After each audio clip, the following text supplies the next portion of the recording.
This is British Prime Minister Theresa May answering questions in Parliament right now. Full support to Sir Kim on Tuesday. Sir Kim has given a lifetime of service to the United Kingdom, and we owe him an enormous debt of gratitude. Good government depends on public servants being able to give full and frank advice. I want all our public servants to have the confidence to be able to do that, and I hope the House will reflect on the importance of defending our values and principles, particularly when they are under pressure. Mr. Speaker, the whole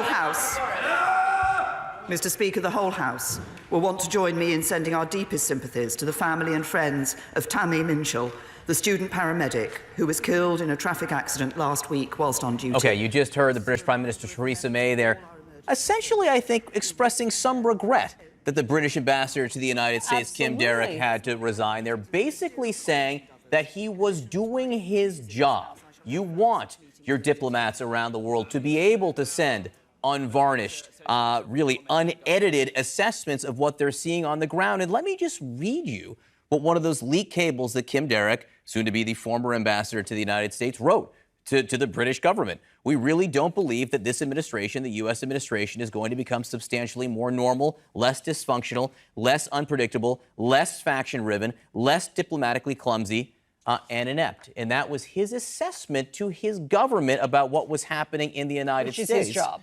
Which we just heard from another former British ambassador was his job. Frederica, this happened, all took place on Friday night.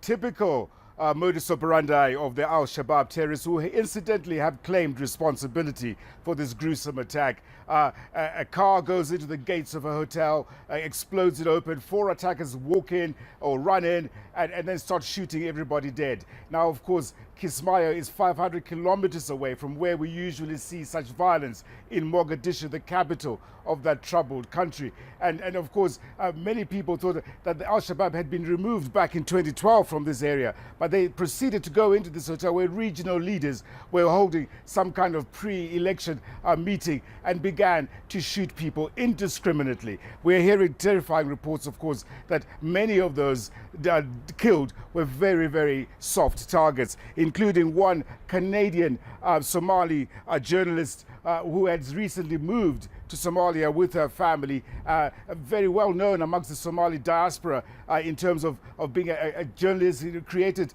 Integration TV, and she also died with her husband.